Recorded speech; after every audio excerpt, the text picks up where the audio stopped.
الدكتورة نوال عبد العزيز العيد. السلام عليكم. نعم، السلام عليكم ورحمة الله وبركاته. قبل الحديث عن الثوابت أحب أولا أن أقف عند مفهوم الوطنية. مفهوم الوطنية من المفاهيم التي يدور حولها جدل واسع، ويختلف باختلاف الزاوية التي يتناول منها وهوية من يتحدث عنها. ومع المخاطر التي تكتنف المنطقة والمعطيات التاريخية، نجد أن مفهوم الوطنية السعودية يحتاج إلى تحرير وتعريف واضح ودقيق بما يتناسب مع مكانتها.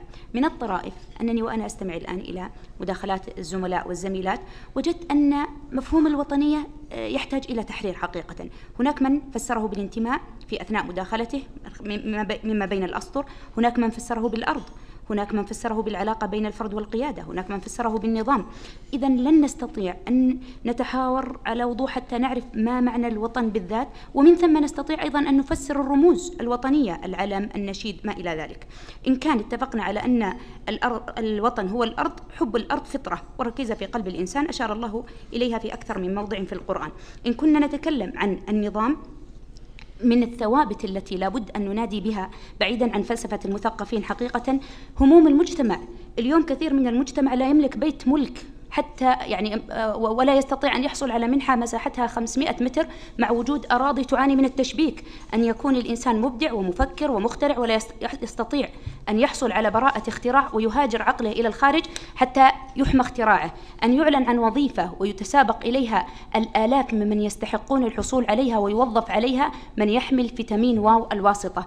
أن يكون مسؤول يحمل هم الأمانة ولا يحب أن يمرر معاملات غير نظامية يعفى أو يتم فصله. كل هذه لابد أن نتكلم عنها بصراحة. إذا أردنا أن نتكلم عن الثوابت الوطنية لن نستطيع أن نتحدث عنها ما لم نتحدث عن إشباع حاجات الناس الأساسية. أن يموت اليوم الإنسان في أمطار يسيرة مثل ما حصل في سيول جدة وحتى الآن لم تظهر آثار التحقيقات، هذا يحتاج أننا نتكلم عن حقوق المواطن. أن يمرض إنسان ولا يجد سرير، أين المواطنة؟ إذا كنا نريد أن نتحدث عن الثوابت الوطنية لابد أن نتحدث عن المواطن، من يحمي حقه ومن يحل مشكلاته. المملكة العربية السعودية مملكة قامت على عقيدة، وكلنا يذكر ما تم بين الإمام محمد بن سعود ومحمد بن عبد الوهاب. اليوم يتطاول على العقيدة ولا نرى عقوبات رادعة صارمة لمن يتطاول على ثابت من ثوابتنا. صحيح أننا اتفقنا على أن الكتاب والسنة هي الثابت، لكن لم نتفق على من يملك حق تأويل هذه الثوابت. اليوم الكتاب والسنة مستباح لكل أحد ممن لم يملك أدوات العلم باسم حرية الرأي وحرية الشخصية. لكل تخصص أهله ولا بد أن يحترم، وإلا عشنا كلاء مستباحا وفوضى فكرية. وشكرا جزيلا لكم. شكرا للدكتورة نوال.